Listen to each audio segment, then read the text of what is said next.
Everybody. Oh, okay, great. Yeah, we're recording. I want to welcome everybody, and also want to welcome our judge, Frank Vincent. Used to be a member of the meeting of the member of the club years ago before we moved to Colorado. And I'm going to take it. Everybody got a chance to read the bio that he sent out. I forwarded that out to everybody. Frank's got a really long background in photography, and I remember some of his prints when he was in the club. Some of the stuff he turned in, it was really good, really great prints. So we're going to turn it over to him here shortly. First off, I want to see if anybody has any announcements or exhibits that they want to mention.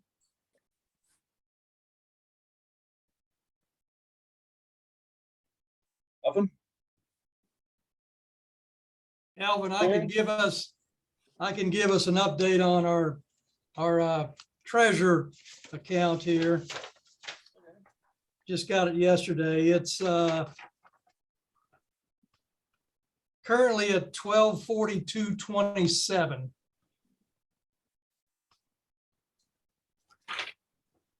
Great.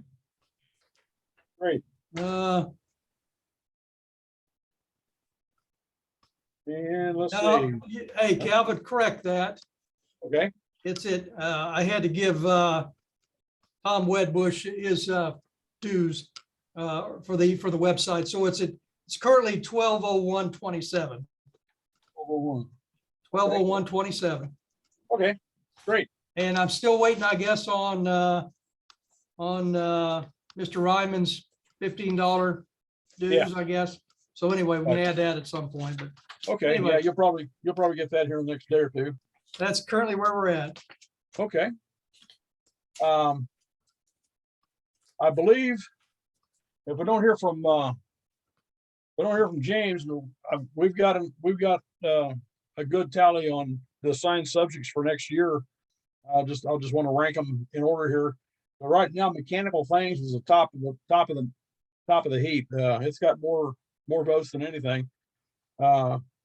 The next were antique / junk items, bokeh photography, and then it drops down to landscapes, macro, painting with light, abstract, and then locomotives and photo stacking, rounding it out. So all we needed out of that list was 8, because we're doing the high key in September that Raymond's going to critique. So we'll see if James, if he jumps in there this evening, if he wants to put anything in, and not, well, I'm going to run with that list and I'll get it out and start getting some descriptions on each of those. And also, I wanted to ask if anybody had any particular thoughts about judges. Start mulling that around. I'll send out an email here the next few days. Kind of see what you think, about any judges we've had in the past, anyone you want to see come back, anyone you want to, or if you have someone else you want to suggest. Bill, you had somebody, Cole, somebody, I can't remember his last name, the guy that you sent me that email here the other day, the photos you took of the people over in Ukraine. I don't remember now. I thought you said you was thinking about asking him about being a judge for us. Well, there's a guy that used to work for the Star. Right. Okay. Was it Cole something? Was his first name Cole? Oh, okay. Cole lives out in Fort Collins, Colorado, and he was the guy that did a program for the Johns County Camera Club. Then John Mutro used to work for the Star and judged for us. Oh gosh, way before you guys got in the club. It's right after Jim Jones and I got. And then I don't have a list in front of me. Hey, Calvin. Yes. Have you met Cito Cologne over at Overland Photo? You might I'm not sure. Yeah, he's real nice. I'm sure he'd probably do it if we asked him. Oh, okay. Cito Cologne is his last name. COLON. COL. Okay. He's a Spells Puerto his Rican. first name SITO. Okay. He's the Well, guy that actually teaches all their classes as well.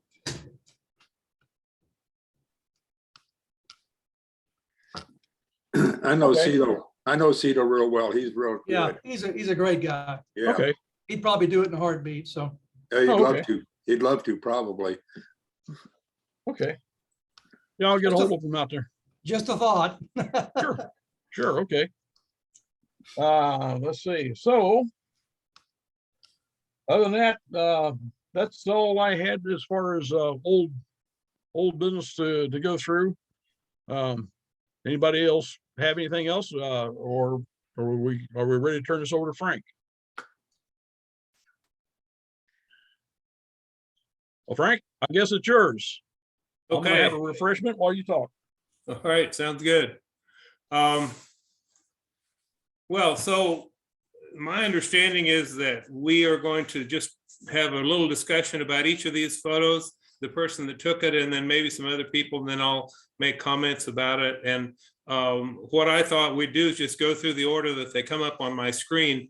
I don't know that we need to sort them by assigned and open, because I think that the purpose is to communicate what the photographer wants to communicate, whether that's to themselves or somebody else. So what I'm going to do is each one of these, I'm going to ask the photographer to, I guess this is Mr. Schultz here, what to tell me about this shot. Is he here? I'm not sure if he's here. Okay. Well, all right. If he's not here, then I'm going to go ahead and make my comment. So I think that sometimes it's very difficult to shoot graffiti or boards like this.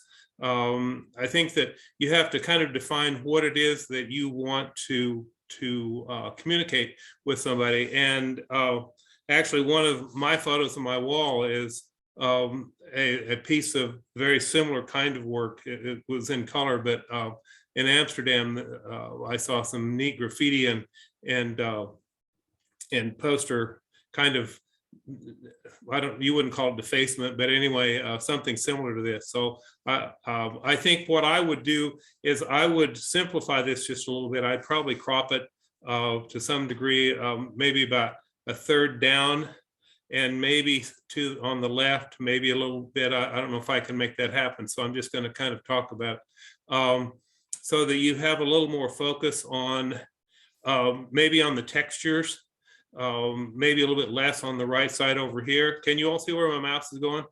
Right. Yeah. Yes. Okay. So anyway, I'd probably crop it across the top a little bit and crop it to the right, and leave most of this center part there. I think it would do the same kind of communication, but it would also maybe emphasize the texture just a little bit more. So that's and I'm a firm believer in cropping as a way to improve an image pretty substantially. Looking at all these photos, I didn't see much to talk about in terms of focus or tonal range and stuff. So we can just move pretty much to the composition, I think, in most cases. Anybody have any other comments or? This print kind of, I don't know. It just kind of, I can't make sense out of it. I mean, I know what he's doing. I know what he's shot here.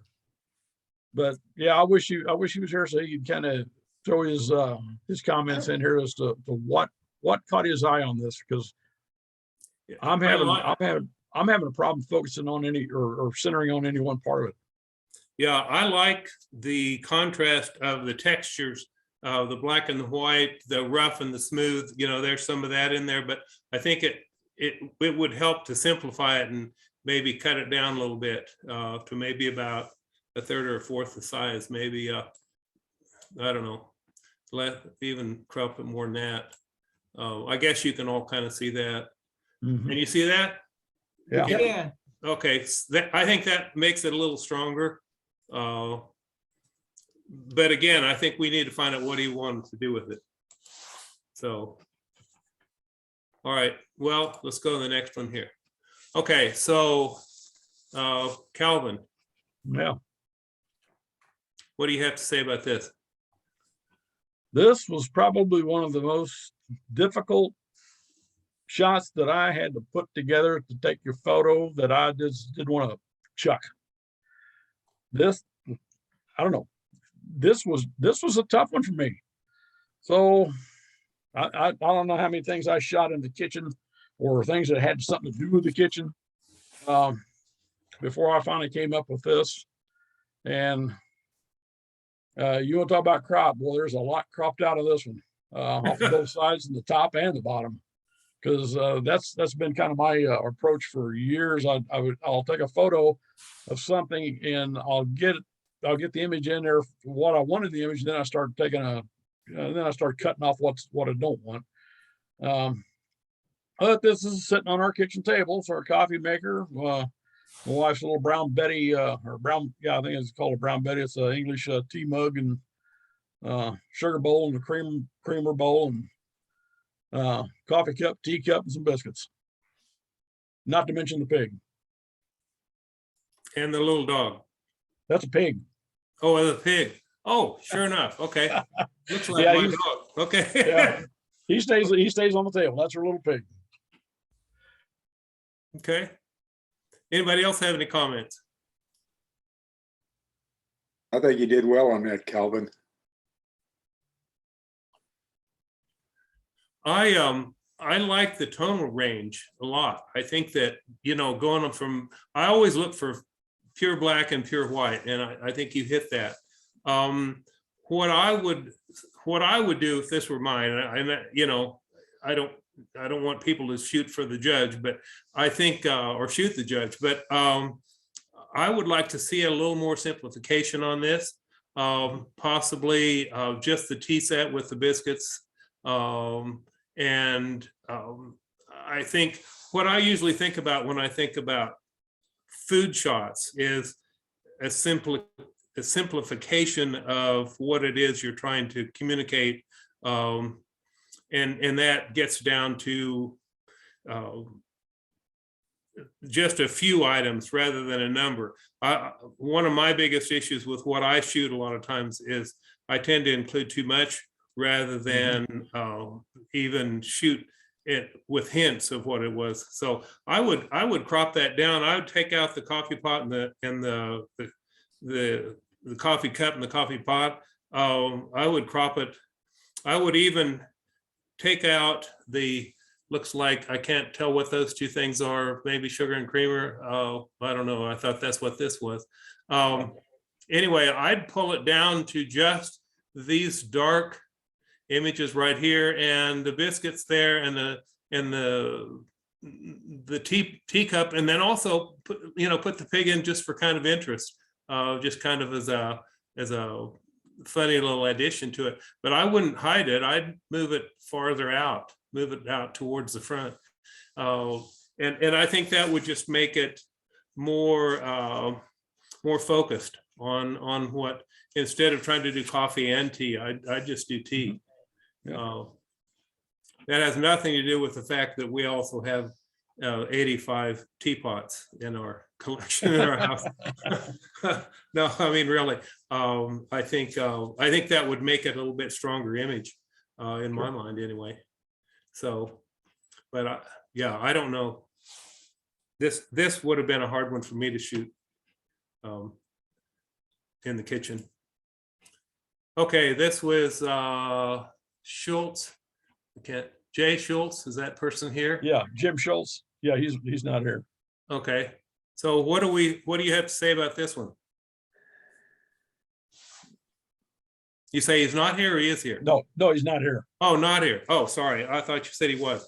Okay, so on this one, I think that the attempt to balance it was good. Again, I like the use of black and white. I really miss the use. I really miss seeing people shoot black and white who know that black and white is unique. And as I mentioned to everyone in that bio that I sent, I've been to a lot of camera clubs around here. Nobody gets it like you guys do. So that's why I'm so excited to be able to see these images here. What I would do with this one, because I think it's too balanced, I would cut it off right about here. And or maybe a little higher, but I would get rid of the spout, and I would get rid of that strainer right there, and I would clip it off there so that it comes across right about there. And I think that that image, I don't know if I can do that or not. Yeah, maybe. I think that something like that is stronger. And I think that it would still, well, let's say, move, not that far. All right. That's where I would put it, right there. I think that I can't move. I can't get to quit. There we go. I think that your eye comes in here. I think that you see the star shape. I can't really tell exactly if that's another spout. Looks like it is, but regardless, it kind of keeps your interest here. And you begin to wonder, well, what is that? Well, what's this thing here? Well, it looks like something that goes in the bottom of the pan. I mean, the bottom of the sink. And I don't know, it just was kind of an interesting look if it were cropped that way. Otherwise, I think it's got too much, and it's just hard to focus on what it is that you want to do. I guess, like I said, it's a little bit more graphic that way. So, okay. Anybody else have any comments? I got one other comment. When I saw this a couple of years ago, they had an exhibition over here in Kansas City. It was stuff from Pompeii, Italy. They had a colander in that exhibit. And I took some pictures of that thing in the case, and after I saw it, I thought, wow, that colander would have been interesting, because I couldn't get in and get the whole thing. I only had to get pieces of it. But I got pieces of it with the light coming through, and you can see the shadow of it on the display case underneath it. Yeah, which looked good to me. But I couldn't believe that back whenever that was, when Pompeii was buried under volcanic ash, they had colanders. yeah, straining that pasta. Yeah. Yep. Okay, anybody else have any comments? Okay, we'll go to the next one. Okay, this is Bill Shaw. Is he here? Yes. Okay. What do you have to say about this one? That's a shot of us making quesadillas on our stove. So I've got just a mixture of the cheese and the jalapenos and some onions and so forth there. And yeah. Just, does it do what you want to do? I think so. Okay, anybody else have a comment? Okay, well, so looking at this just from a black and white perspective, I like the fact that you've got a absolute blacks, you've got a variety of textures there. It's well exposed. I think that the composition, I really like the composition. It just, for a simple topic, it's got enough of interest that makes you really look at the beans, look at the onions, look at the cheese, look at the quesadilla. But again, I think that the amount of black here really pushes the white out on the onions, and then the shades. I'm a real fan of a variety of black to white, full grayscale that. But again, the composition, I really like that composition, the placement of everything. I really wouldn't change anything on that one at all. And I think it would be something that whenever I look at something like this, I think of a food photograph. A friend of mine did food photography. That's what he made his millions on, and that's a tough thing to do. So this is really a real nice black and white image. So I'm real impressed by this one. Yeah, I wish I had taken that, actually. Anybody else have any comments? Very good, very good. Okay, so Bill, is he here? Yeah. Okay, so what do you have to say about this one? Well, this was kind of a grab shot, but I thought I would try to get across the point that, okay, it says bread machine. Is there a bread machine there? Is it used? Is it continually covered up? That's the kind of questions I was hoping to pose. Actually, my wife uses the bread machine quite a bit. But anyway, this is a cover she made. Okay, anybody else? Okay, what I chose about this photo was I noticed when I was looking at this, I noticed kind of almost a texture-like thing going on here, where I think if I were to crop it off, I would have blown it up just a little bit more, maybe a little bit more than that. I would have cropped it so that I could see the similarities in the texture. Let's see if I can stop that from the countertop to the cloth here to this texture here. I would have brought it down a little bit more so you could see the word bread machine like that. Yeah, there we go.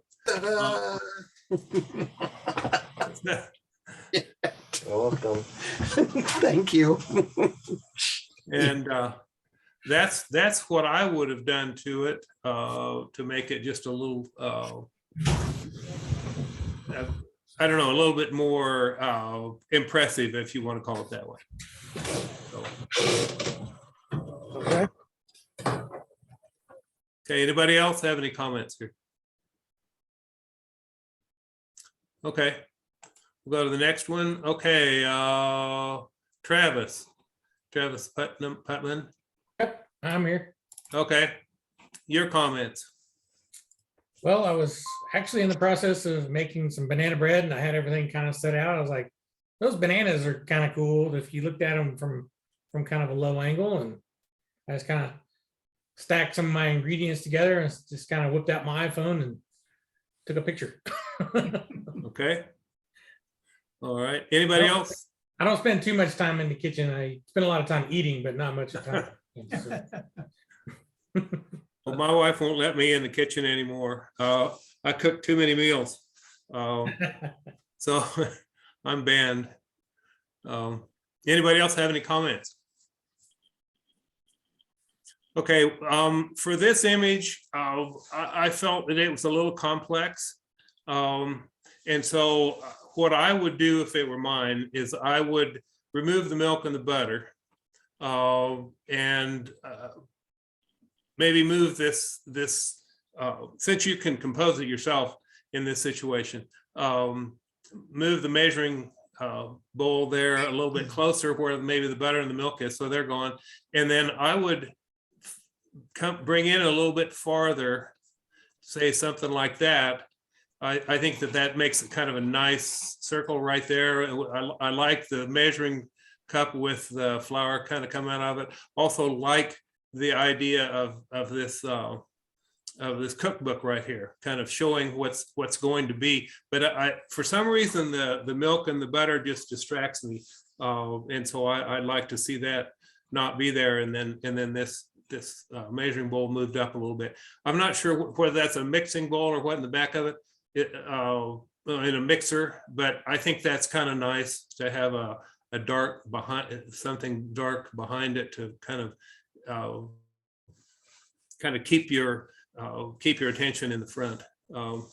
Yeah. So that's what I would do. Okay. Okay. Okay, so this is Maggie. Yeah, Harry McGee, sorry, Harry McGee. We That's had all a Maggie on back in the day, so okay, Harry McGee. Okay, Harry, what's the deal with this one? Well, this is my wife likes going antique shopping, and I just saw this, and most of that stuff my mom had, and I just kind of attracted to it. Okay. So that's a Hoosier, right? You know, the shelf is a Hoosier. It is. I know it is. I used to have It is. Yeah. Okay. We used to have one in my house, so it's pretty old, and it's really pretty neat. And if I remember right, on the left side of those, a lot of times over here they had a flour storage, this slid out, this tray right here slid out and slid back in. And then they had storage at the bottom. It was kind of the kitchen cabinet kind of a thing. Yeah. And that, I think, now, do you own this or did you just see this somewhere? No, this was in an antique store. Okay, all right. So they were selling all this Yes. Corningware stuff too. Right. Okay, well, so if I had it, if I owned it, the Hoosier, I'd probably make that the centerpiece there. I think that adding a lot, or when they're trying to sell something, they put everything out, especially in an antique mall. But I think that for the aesthetics of it, it would be nice to not have all of the stuff on the counter there on the tray. Again, simple, I think a lot of times is better. If there were almost nothing on that counter, and then I like the kitchen towels on both sides, and I would remove, say, some of these things here and just make it look like it was a storage like it originally was. Yeah. So anyway, yeah, that's how I would change it if I owned it, and if I could move those things, so that I could simplify the photo. Right. Okay. Okay. Okay, this is Wedbush. Is he here? Or she? Tom Whitbush? I'm gonna say, no, he's not. Not here? Not Okay. here tonight. Well, okay, so I think that this is a unique application of the idea of things in the kitchen. A lot of times we tend to think in the detail of what we would normally see in the kitchen, but then I think this steps beyond that a little bit and says, okay, these are kitchen utensils, but let's look at it in a different way. I think a lot of photographers, really famous photographers, did that kind of work, photographing spoons and pipes and stuff. I can't remember the name of the guy right offhand, but he has, I believe, a fork in a similar kind of a thing. Anyway, nice transition from black to white. I like the composition. I think that it's the lighting is really just about perfect for that, and the depth of field is right for that. I like this photo a lot, and yeah, I think that it's an interesting application of the idea without making it something else. So, anybody else have any comments? I really like this. I like this idea. I like the way he put those forks together and see what he called it, fork dancing. I Yeah. love it. It's great. It's a nice abstraction of a concrete object. Okay, moving on. Okay, Bill. This is a shot just after a storm went over Albuquerque, New Mexico. Now we're standing up on the hill by the tram, the famous tram that goes up over the mountainside. And so, yeah, it was just a shot. We were getting eaten alive by mosquitoes at the time. So we had to shoot quick, but that's what that view is. Okay, Like I said, it had just rained out there in the city. You can kind of see down in the distance there. So the clouds were moving up and over us at that time. yeah, that's pretty, those clouds. Anybody else have any comments? Okay, so this, go ahead. Oh, I thought somebody said something. Okay, this is crazy, and I don't think I can do it on the screen, but if you turn this picture upside down so that the clouds are on the bottom, and if you crop this, if you cropped it a little bit, maybe right along here, so that you cut out that whatever tree or whatever that is, it makes a real interesting picture. And if you try that, I think that that it emphasizes the clouds more. I think the clouds are the strong point here, but I don't know that they come out as well if they're right side up. And once in a while, I've done that, kind of flip the photo over one, especially if you shoot like something next to a stream or particularly a quiet lake or something. And sometimes you get a better image upside down. But just try that and see what you think about that crazy idea. Anybody have any questions about that or comments? So call me crazy. Okay, this is Maggie. Yeah, Harry McGee again. Oh, Harry, sorry. I'm gonna get Maggie out of that anyway. You're all right. Yeah, I've All been right. called worse. Okay, so what do you have to say about this one? Well, I was at, this was up near Weston, Missouri. There's a event center there. Somebody turned in their old farm barn into an event center. And just the X's on all the doors just kind of drew my attention. Did you shoot it in a particular way, or did you how did you meter it, or what? How'd that work? That's with my iPhone. Okay, all right. So yeah, amazing. iPhones are awesome. Yes. Yeah, I love mine. Okay, so and it came out this kind of graphic black and white looking like this, or did you post-process it? I post-process. Okay, all right. And so it does what you want it to do? Yes. Okay, all right. The only adjustment I would make on it, if I were going to do a little cropping, was I would probably crop just about, I would crop it off just a little bit along the bottom and a little bit on the left so that it wasn't, so this part didn't draw my eye to it. But again, it's a very interesting kind of a shot, kind of almost a graphic arts kind of a shot.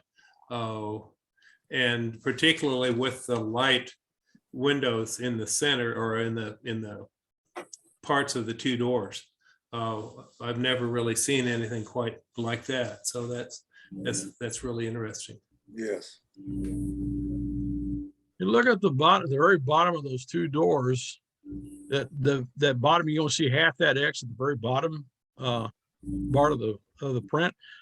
That almost looks like a reflection on water. It looks like a little distorted. Yeah. That's interesting. I like that effect.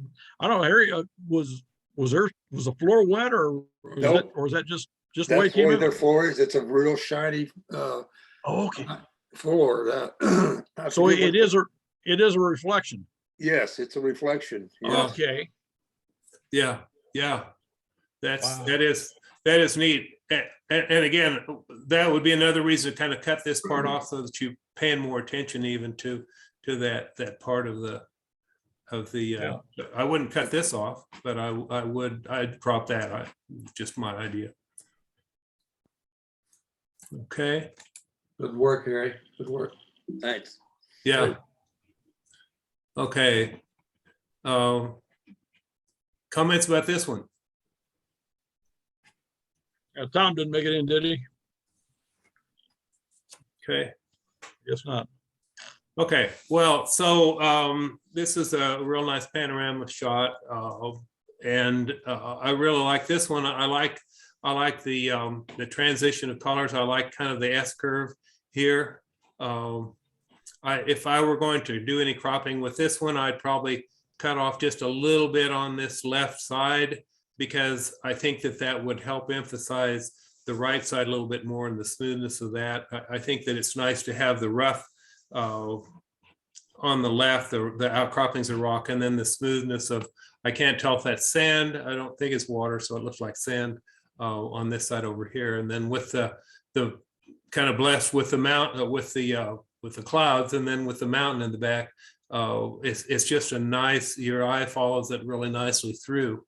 And it's good. It's well exposed. It's got your blacks. It's got your light colors. It's got your white in the back. It's smooth. I really like this shot. I think it's a real nice panorama. it's my opinion that sometimes you have to find these, you really can't create them in the sense of manipulating either an image or manipulating your scene to make it. These are kind of natural wonders that I think are pretty remarkable to come upon something like this. And then black and white does this justice, I think, too. So any other comments here? I was I got wondering, one. Go ahead.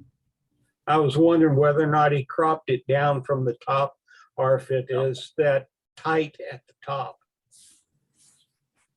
And whether or not, you know, if there had been maybe some more space between the top of that mountain and the edge.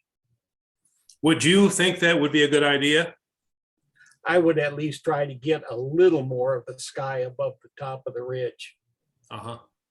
Yeah, the thing I'm looking at is look at that sky. He's got some stuff going on in that sky back there, just a little bit above that peak. If he could have done that, might have really added a little bit more impact to that background. You got some great clouds going on back there and some good contrast, but that mountain peak, I want to see what's above it. Well, do you think that would distract? That would be my only concern.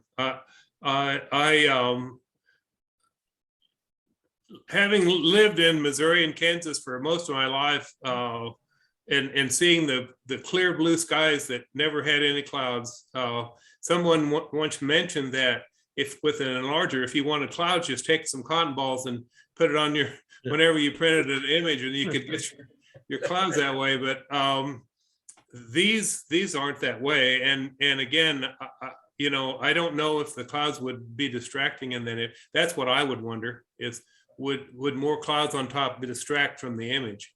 Well, you wouldn't need a lot of them, maybe about as much as what's on the left side of that, maybe just a little ribbon across the top there to, really, if there was something there that really would make that sky pop just a little bit more.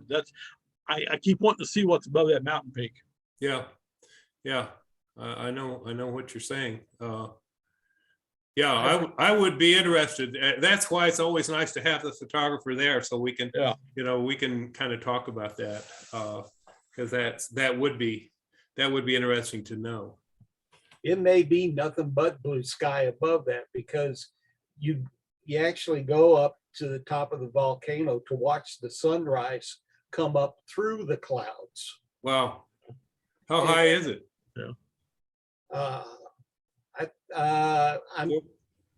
I forget. 14, like 13, 14, something like that. About have to be 13 or 14. Yeah. Where is this located, by the way? I don't know. It's on Maui. Is it? Okay. All right. I've never been to Hawaii, so. I've shot that same image, and it's those colors are beautiful. A lot of reds and rust colors, along with some of the grays, but it's a beautiful location. Yeah, it is very nice. I just want to add, I agree with the suggestion of a little bit more room at the top border, but I'd also like to see a little stronger range of tonal values here to really punch it up a little bit. So you're talking about mid-range, the mids on that? Because No, I think it's got too much mid-range. Do you? Okay. So the contrast, the little bit on the little bit of white in the clouds and the little bit of black in the foreground, not enough. Right. That haze control is a wonderful little tool. The which one? Haze control. on the camera. No, on Photoshop. It's called haze control. Haze. Dehaze. Dehaze. Yeah. I've not seen that, so And you use camera raw? no, I can't. My Photoshop won't accept Nikon raw images. What? Yeah, it won't read them. Well, It'll read all my other cameras, but it won't read that version of Nikon, whatever it is. Well, in Photoshop, what have I got? 19, I think, or 18. You have the camera raw filter. And in that control, you have haze, the haze control. Okay, And you can apply that camera raw filter to any image, whether it was shot in RAW or not. Right. Yeah, that's true. Right. okay, So great. when you have an image, go up to the filter menu and look for camera raw filter. Well, see, I'm still working on 3, so maybe it's not there on a 3. Oh, maybe not. It's I this, love the image. I think you've got a great landscape shot here. yeah, yeah. I'm just thinking back, what, 20 years ago when I was still in the club, and the conversations we had about the processing of the image is quite different now from what it was back then. Yes. Kind of a shock. But yeah, it is a good image. Okay, so this is Raymond McGee's. yeah. Okay, yeah, I couldn't get the name to come up. Okay, many pains. Okay. Any comments about that one? Nope. Okay. No, I Um, like all the how it's okay. got everything all divided. It's kind of interesting how steep the sidewalk is there. Is that in San Francisco or someplace? It is steep. Harry, I forget where he said this was from. I do too. Yeah, it's not far. I think it's in Missouri. Is it really? I thought it was Weston, but it's not. It's anyway, right Yeah, after the rain. The technical quality of this to me is fantastic. Yeah, I agree. I think I've been there. I mean, I think it's a little town north of Kansas City. I can't think of the name of the town, but when I saw that first time, I thought, I know where that is because I've been there. But yeah, it's really a high quality print, very well done. I think again, because I'm kind of a cropper, I would probably crop down quite a bit of this image so that it wasn't quite as busy. I think that let's see if I can do it with this. I think that if you could take some of that off, like right about there. Can you all see that? Yes. We can. Okay, I would do something like this. I can't make this work like I'd like to, but I would probably move it to this point so that you would want to see more of the image. I'm not sure that I don't really like this composition either. I can't do it. Probably closer to that. Stop. Okay, so that you see the texture on the door in contrast to, say, this probably fairly recently painted, this cabinet here, the things inside through the window. I like that kind of a little more simple organization, but the quality of light on that is pretty phenomenal. So yeah, I like that. I like this image.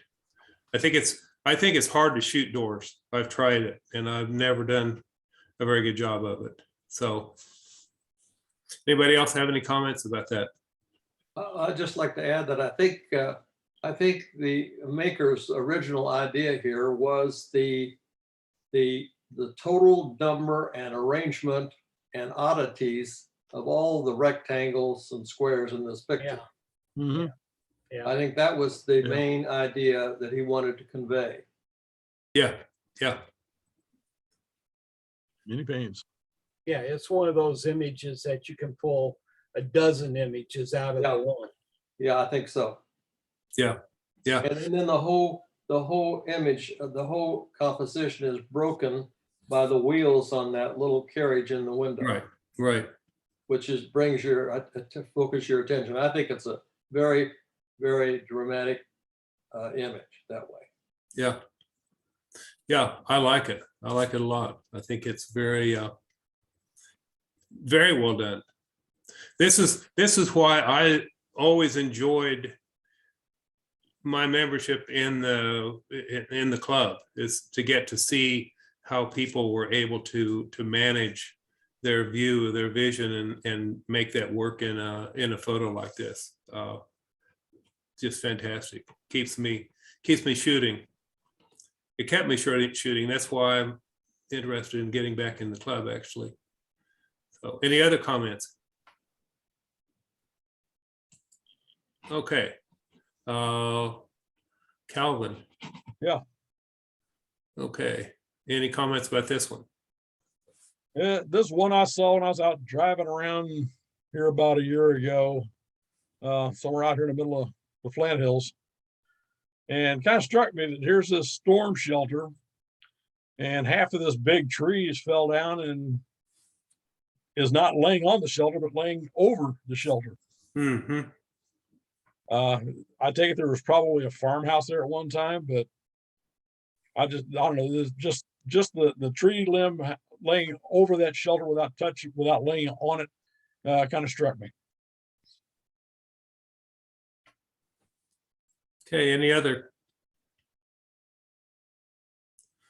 For me, and again, just my experience, but trees and mountains I find particularly difficult to photograph because there's so much to them that it's hard to pick out something that you want to emphasize.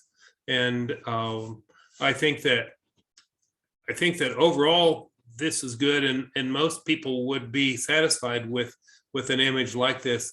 But if it were mine, I would probably come in a little closer and emphasize that kind of the fact that it's fallen over on that building and that it's ripped off from the trunk of this tree, and emphasize that aspect of it, and not want to include all of the top of the tree there. That's basically what I think I would do if I were going to, and I probably put it right about there. That's what I would do. It would be nice to see a little more tonal range on this one, but I like the shot. It's almost a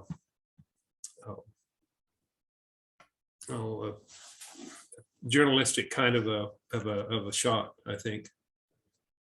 Yeah, the sky was just a solid light gray clouds. I mean, there's no texture in the clouds, all just high clouds, just covered everything. A clear day would probably make that shot look a lot different. Yeah. Any other comments? Okay. So Bill, is he? And I'm here. Oh yeah, that's right. You were. I was just walking by a window house, and I thought the angles and direction of the verticals and I just thought it was an interesting picture, and the light, I hadn't really paid that much attention to it. I titled it Southside 3 o'clock or 3 p.m. and I guess I just hadn't looked at the light at that time of the day. I just like the angles. Okay. Anybody else have any comments? I was struck too by the light, by the angles and the light, both. I like the composition as kind of a graphic thing, graphic arts kind of a photo. Let me see if I can. Again, I'm a cropper, as you all know. I'm a real cropper when it comes to looking at photos. I can't really cut off the right that I'd like to, but I think that if you came in a little closer, maybe I can get something similar to this. I can't really do it, but I don't like that. I like that a little better. Anyway, I would like to see that more of a graphic, kind of looking around the outside edge here as a kind of a geometric look, and then the ruffle curtains here, and then the organic part and of the trees there, and I don't know, it's just kind of a neat arrangement, kind of a neat organization. I like that it's got some pretty light colors here, and I like this framing of the dark here, and then the kind of the creamy windowsills there. Yeah. So I don't know, it's just an interesting shot. Kind of a graphic looking thing. I would like to just add that when I first saw this, I didn't really notice the snow. Maybe it's my monitor, but when you pulled that up a little bit, really the snow began to really become important to the picture. That might be a little, and then I just had this wonderful little feeling of the intimacy of just walking by a window and looking out and just seeing what's going on in the day. You know, it's got a quiet, intimate feel to me. Yeah. And I think it's well exposed too. You know, the blacks and the whites and the grays, you know, look good on this side. So yeah, and that light around those window latches is kind of a cool look in that corner right there. It's just interesting. Yep, I like it. I like the contrast between the curves at the top and all the other straight lines.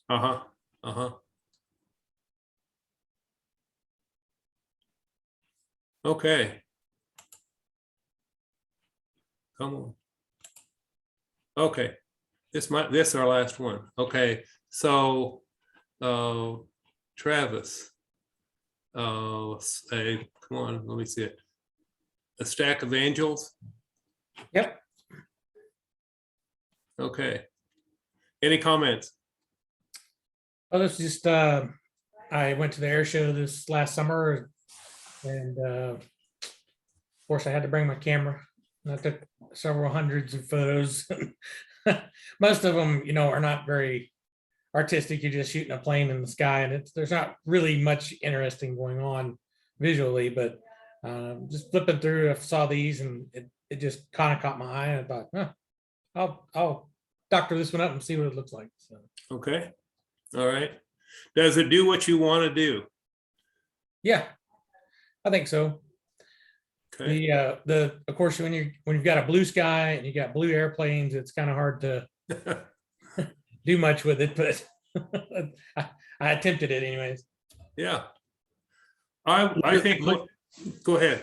Look, you got the dark blue nose of the aircraft, then you got the lighter blue on the wings, and then you got the dark blue again on the tail fins.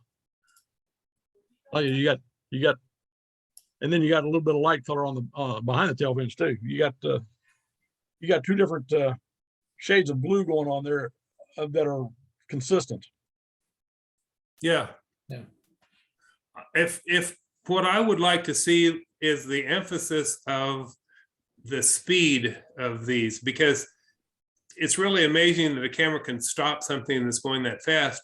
But I think that you could emphasize that in some ways. Does anybody have any ideas? I guess I would cut less, or I would probably crop it a little bit on the left, almost to the point where it looks like it's ready to fly out of the frame. I don't know. I was just kind of playing around with that idea. Does anybody else have any ways that they would emphasize speed with this? What I've done, I think the diagonal slant of the squadron there, the four, it gives it helps to produce the feeling of motion. And I would like to see a little bit more contrast in things, maybe with curves or something. But I'm not in really a need to see anything more in the way of speed. I'm enjoying the phenomenal angle. Each one of those wings overlaps the fuselage of the plane beside it, almost at the exact position on all three. I'm really impressed with the moment of the exposure here and the effect of that. Yeah, yeah, I agree. I agree. I have a- I've shot, I have a shot from the Thunderbirds, and the clouds were a little more puffy, and so they were a little more blurred because I'm panning along with this, and the clouds were a little blurry behind it, and maybe adding some blurred clouds behind it may help kind of bring across the concept of speed. yeah, I have shot this bunch, I don't know how many times. I've got, like you, Travis, I got hundreds of photos of these. The other thing too, which it's really hard to take these planes and make a presentable black and white. And I think you did a really great job with this one, because I've tried it in the past before with some of my images of the Blue Angels, and I never was really that satisfied with them. The one I think I'm going to go out and get now with that big lens, I'm going to get that guy sitting in the cockpit that I got in the wide shots before, and I'm going to say, everybody, here, I'm flying next to the guy. What do you think of that? Because I have a place down here, when they're flying downtown, I can get a shot and it looks like I mean, you can see the pilot sitting in the cockpit, you can see his helmet, you can almost see his hands on the stick if it was tilted just a little bit more. But this is really a great shot. The more you look at this one, the better it is. I mean, that's the value of some photos, is that they get better the longer you watch. And the lines particularly, I think, are nice, as other people have mentioned here. The symmetry I mean, it's remarkable that they could fly this way, but it's also really hard, as people have said, to take that picture. So yeah, that's really nice. You want a little bit of trivia about these guys and the way they fly? When they are flying this close together, those planes are closer together than the distance between your head and your feet. I wouldn't do it. I wouldn't either, but that's how tight they fly. That's amazing. And the guy that's in the #1 airplane is the one that's flying. The other three guys back there, they're looking at the wingtip of the plane in front of them, Right. and flying based off of that. They're not looking forward. They're looking at that wingtip Wow. or another feature on the airplane in front of them. And that's how they fly. So the lead guy determines where they go. That's remarkable. That's remarkable. Well, that's basically everybody's image. I'll tell you how I went through and judged these. And I had to write it down because I wasn't, I don't do this digital stuff very well. So on the open, my second, I did first and second on these, if that's all right. The second, I don't know if I can find, let me find it. The second one for the open was this one, Many Pains. I like that very a lot. Again, technically, it's a wonderful shot. First place in the open was this. I don't know how to say it. A Halakula. Haleakala. Oh, Isn't that right? all right. That was #1 for the open. And then let's see, for the #2, for the oops, we just went by. I judged this one, the kitchen fork dancing, as the second place in the assigned. And this #1, Bill's quesadilla night. I just like that organization. So, okay, so that's the way I see it. And again, those are my ideas. So hopefully that's helpful, and certainly has been helpful for me to have this conversation with all of you. Seems how I got punched in late.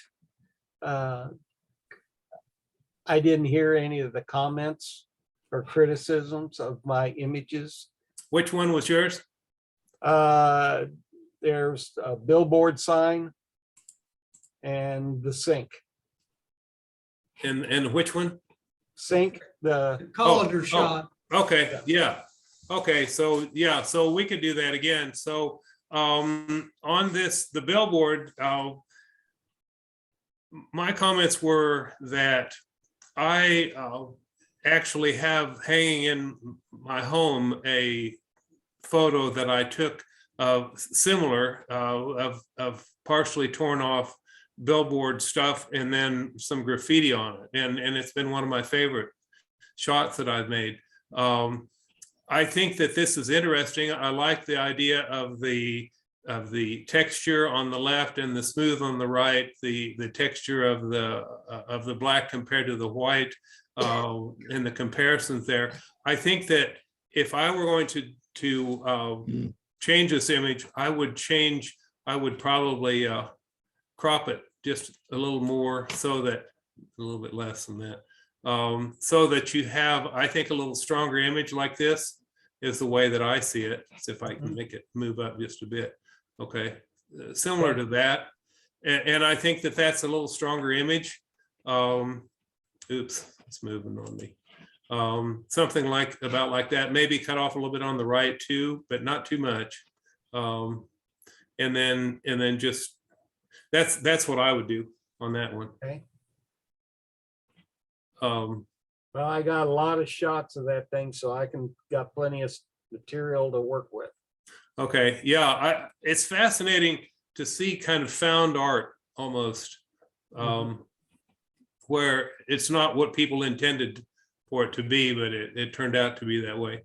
And then you said this one?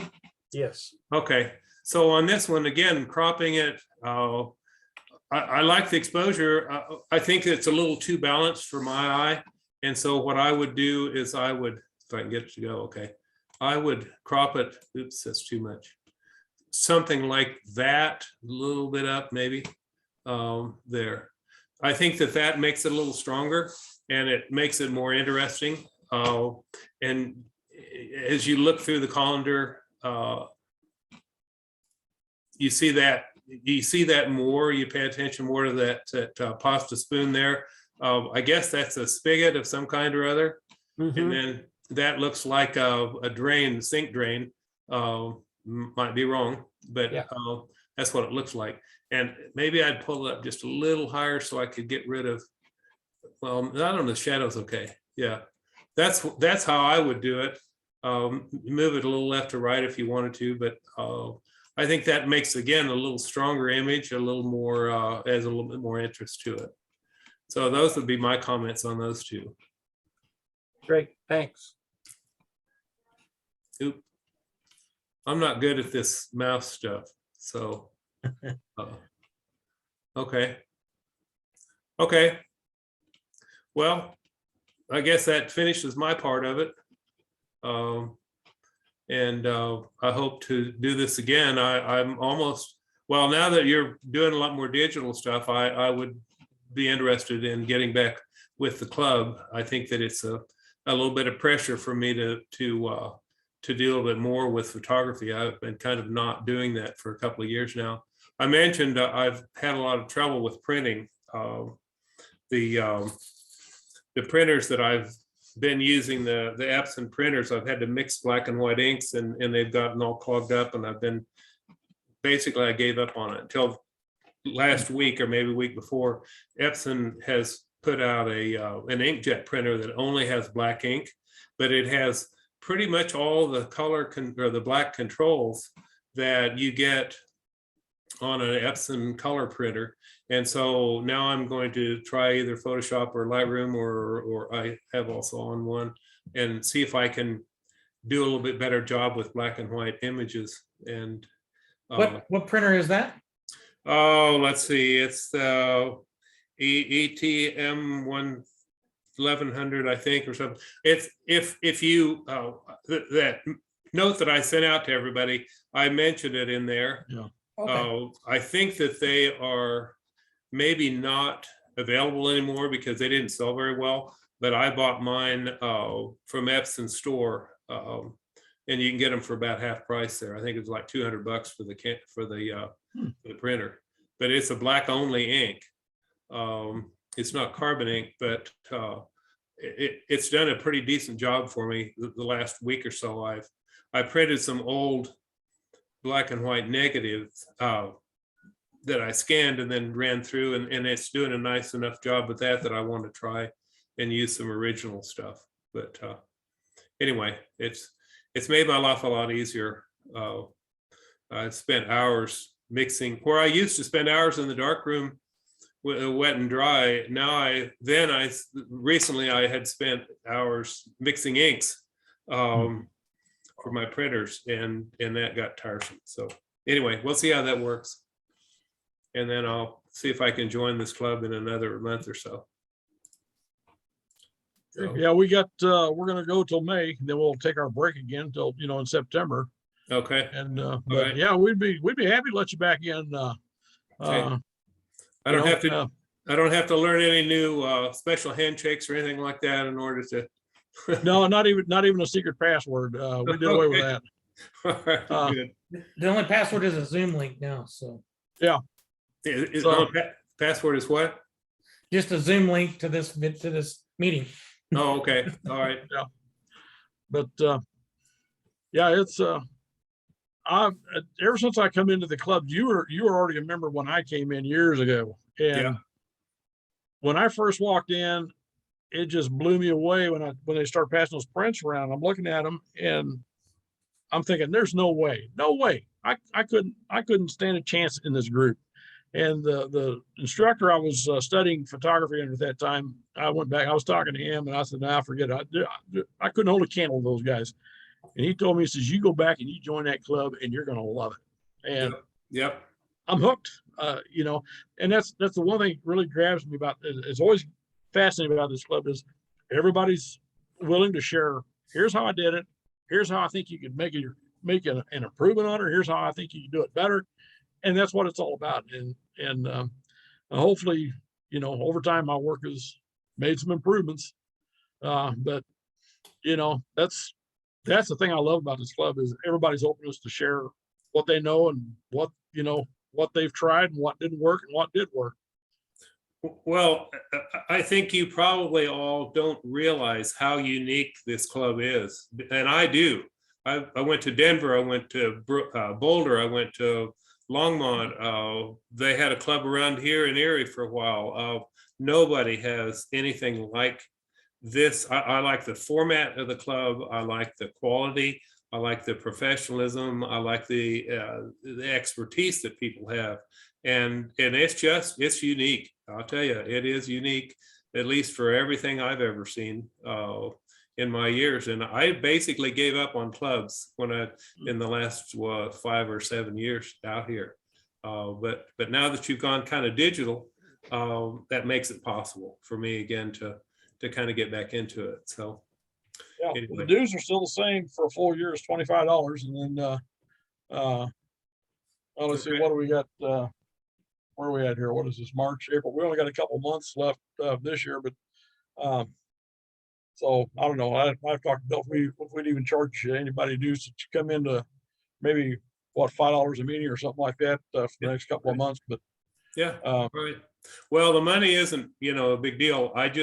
The main thing is, to be able to join the club that does such a wonderful job. And I'm not saying that except to just make sure that you guys know how important this club is to photography, because it's these images, all of them are just so nice, so good. and exciting. So, yeah, I really appreciate the opportunity to be able to review these and talk about it. Did you get a chance to go out to our website? I sent you a link to that here a couple Okay. days ago. Did you get a chance to go out and look at that? I have not yet. I've been Okay. doing a lot. That's Even- I understand, but if you still got the link, we've got a gallery on there called Historic Photographs. Yeah, They yeah, go back to Bernadette Anderson and a few other guys who were the original founders of this club. okay, yeah, I would we- like to do that, yeah. We got a bunch of their old prints. Bill Stodmeyer and I copied them, and we tweaked them, straightened them up, cleaned them up, kind of brightened the tones a little bit, and then we gave the original prints to the Wyandotte County Museum, which Yeah. has archived all those, and they're out there for public viewing for anybody who wants to make an appointment, go out and look at them. But they were tickled to death to get their hands on those old prints. Where was that, you said? Wyandotte County Museum, Oh, okay, all out right, by Bonner Springs. It's out on 24 Highway. okay. I don't get back that far. It's about 700 miles for me, and so I don't get Sure. back that far too often, but the next time I'm out there, why, I'll have to do that. Yeah, well, like I say, you look on that, if you go to our club website and you go through that gallery, there's one called Historical Photographs. That's where they all are.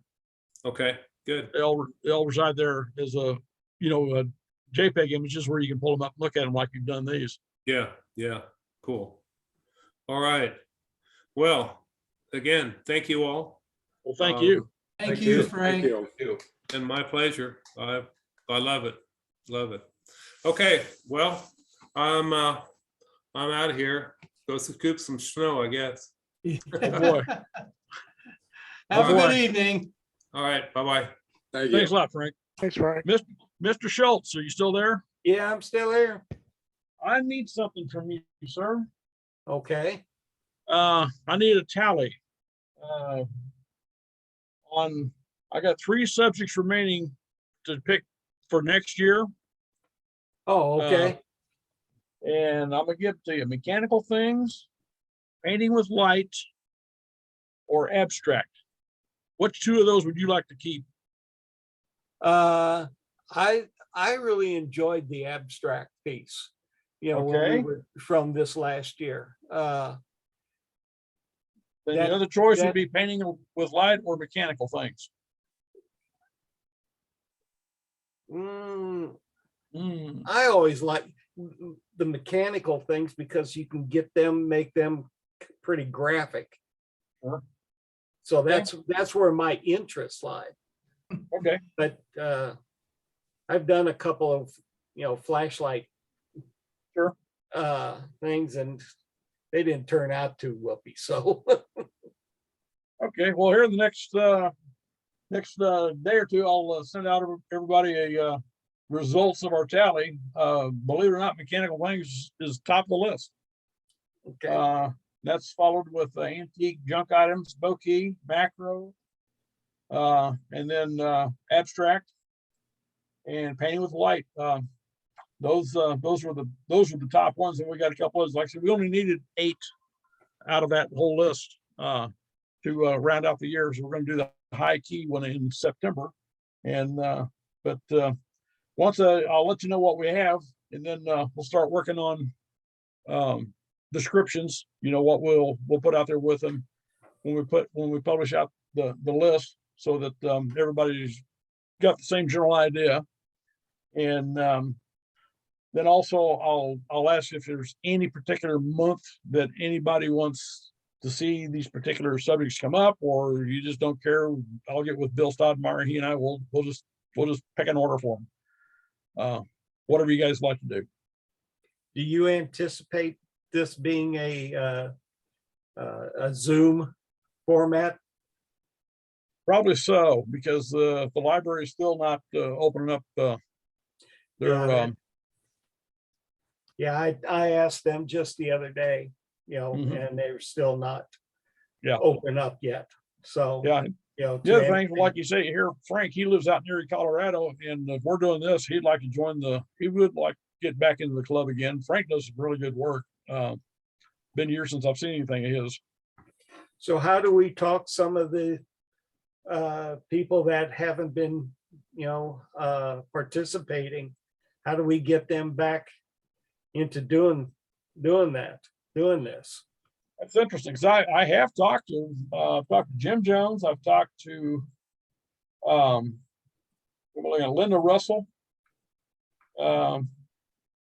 They both told me, oh yeah, I'd like to, I want to get in and be part of it. And Jim Jones was in on a couple of them. I'm not sure if he's having internet connection problems up there or something else. The only one who absolutely does not want to be part of a Zoom meeting was Donald Long up in St. Joe. Gary Walden, I hate to say it, but I believe he's really having a lot of health issues. Is why we haven't seen or heard from him for so long. And I'm hoping he's going to be all right on the outside of this thing that he's fighting right now. But other than that, those, because I mean Gary, he's even been in on our Zoom meetings and was seemed to be enjoying them too. But yeah, that's a good question. Because even when we were meeting in person, there's a lot of times where people wouldn't show up. I don't know how many times we had to hold prints for a month or 2 months, Bill, to get them back to whoever didn't show up. Yeah. Quite often. So. Which reminds me, I still got some prints. Oh yeah. Well, I'm gonna go get mine. Yeah, when, right. When it's, Yeah, I forgot about that. So That's why Can I'm we reminding you. just come by the house and pick them up? You know when you're coming. Okay. I'm gonna come over and pick mine up when it's a warm enough afternoon. We can sit out there on the driveway and have a beer. Sounds good. So should we put up, do a recruitment program? Hey, I'm open for anything. We've done that in the past. I'm trying to remember, Bill. There was years ago. I think it was when we did the 70 or 75th anniversary exhibit for the club, and I can't remember if that's when the Kansan was still in publication at that point. And they printed up a story about the club and put a few of our prints in. And after that, that was when the Kansan was still in operation, and also we got to write up from the start at that point too. right. Yes, we did. Yeah, Star Magazine. And a lot of people responded to that. But now newspapers are pretty much gone by the wayside. The Star's still out there, but I don't know for how much longer or how much of it's even left. What about approaching some of the people in the clubs that some of you guys belong to? Well, I've tried that with the Johnson County Camera Club, and they're not really interested. So. Yeah, they've been mentioned in our club there in Lee Summit too. Yeah, and this is the only camera club I'm in. That's it. Same here, Calvin. I wonder if we could approach Overland Photo and maybe sit out on their sidewalk someday with some prints and a table or something with some of our cards and so forth about the club, and Sure. Yeah. just an Good idea. idea. I talk to them, and Yeah, I was thinking I could drop some of the cards over there. We still got a bunch of those left. yeah, we should do that. Has Yeah, anybody thought about a Facebook page? I thought about it once before, and I mentioned it, and it kind of went out there and went around the room and died. I can probably look into doing that. I've on the technical side of things, I'm pretty savvy at that. Especially if I can get stuff posted every month or every couple of weeks, and to get some engagement that way. Twitter, Instagram, I could set something up on all of those platforms. Sure. Yeah, that'd be great. Instagram is the king of photos, but Right. a lot of people are on Facebook. So yeah, I can try and fit that in my schedule. I put a few photos of mine on Facebook the other day, and my sister commented, are you sure you want to put these photos out on Facebook? Because they're really not protected out there. Well, I said, it doesn't matter to me, but I can imagine that there's going to be some artists that would not necessarily like to see any of their work, out there on Facebook. And she said, well, why not try to do Instagram? Well, I've tried to post images on Instagram, and I can't figure out a way of doing it from my computer. Is anybody else on Instagram and post? Instagram is pretty much a mobile app only kind of platform. So you kind of have to post it somewhere like a Google Drive or iCloud or something like that, and then link it from there. That's about the only way to do it. I think there was some people that were trying to do that. They were trying to come up with either a website or a way to do that, but I never circled back to see if they were successful in doing that or not. So, James, I've got that on my short list to do, but I haven't gotten that far yet. Somebody had told me that if you email your image to yourself, that you can then take that off and then put it into your phone and then post it either from your phone or from your iPad or whatever that Right. way. yeah, And that's another way to do I bumble fingers with that crap. So it. just Yeah, like tonight, I had to have my son finally come down and help me get on the Zoom meeting. Yeah, sometimes it's you can email it to yourself, but then you have to save it from your email to your phone and then put it up on Instagram. So it's James, I'm not on Facebook, and my wife is. She's got a business account.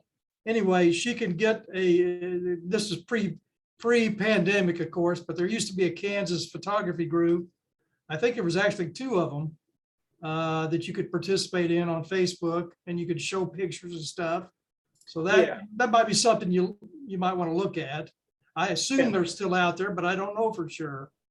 Yeah, there's Kansas photographers, there's sunrise and sunsets, there's Kansas 2.0, and then there's a Kansas City photographers. And Okay. so I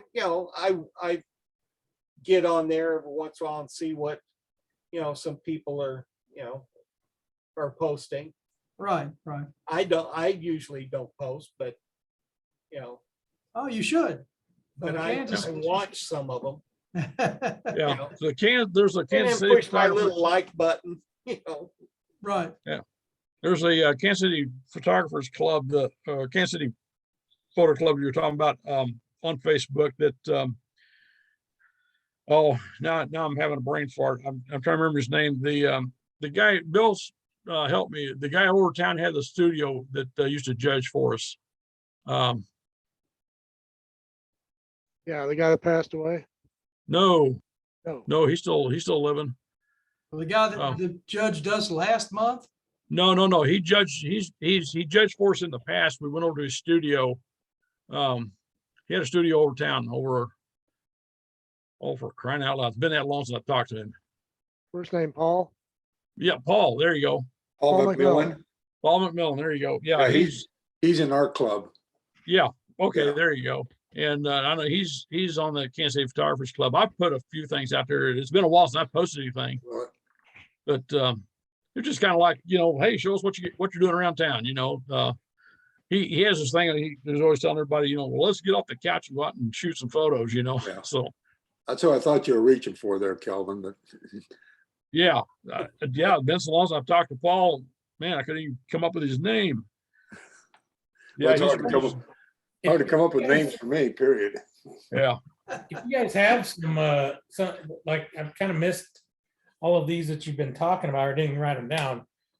If you could email those, Facebook pages or Okay. clubs that are around, I can kind of look to see what they're doing and who they're friends with or linked to, I can maybe, start because the thing about social media is the more friends you have, the more people see your work, and the more people, the more impressions you have, and it's all linked together. So, if we can Yeah. reach out to other people via that way, then maybe we can increase their membership. Can you do that for us, Calvin? Put a list together of the Sure. clubs and the Facebook clubs that are close by and. The two clubs that I follow on Facebook, there's one is this Kansas Old Abandoned Buried, and that one, they only want stuff from Kansas, and they only want stuff that is from our past, old buildings, old cities, old towns.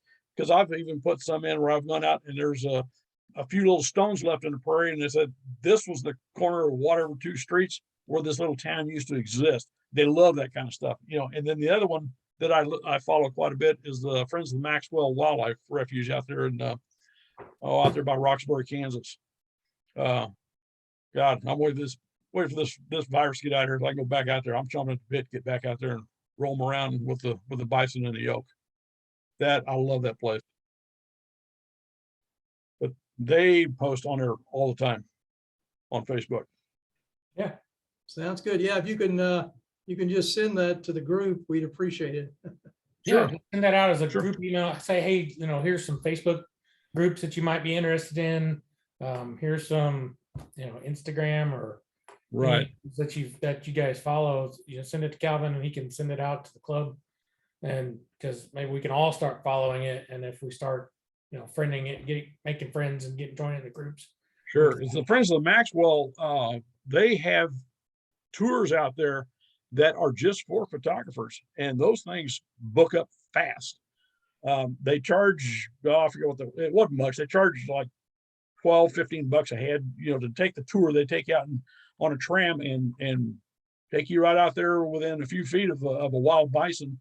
The elk don't get so close to you, but they have sunset or sunrise all day long. They have sunset shots. They have special photography times out there. There's a lot of photographers go out there to the Maxwell Wildlife Refuge. They do some beautiful work. I've looked at some of it. It's like, my God, I love it. The name, Kevin, of the actual group that Paul created was the Kansas City Art Photographers. There you go. Yeah. Yeah. It was that's just it. KC Art Photographers. That's what it is. Yeah, we post a lot of stuff on there, members. Yeah. Sounds good. Arts or art? KC Art, ART. Art. Yeah. Okay. Photographers. Yeah. And they're going. I mean. Oh, they're- yes. We're still Okay. every day. You'll see photography Yeah. on there from us. Yeah. Oh, okay. From some member or so. Yeah. Yeah. And there's quite a big group of us on that. Okay. Well, guys, I've got to go and continue shampooing my carpet. Oh boy. Sounds fun. Sounds fun. Good luck. I gotta pour All right, another glass guys. of wine. Yeah. All right, everybody be safe. You Okay, too. you too. I'm leaving also, guys. Thank you. Good night, guys. All right. All right. We'll See you all. everybody. All right, see you.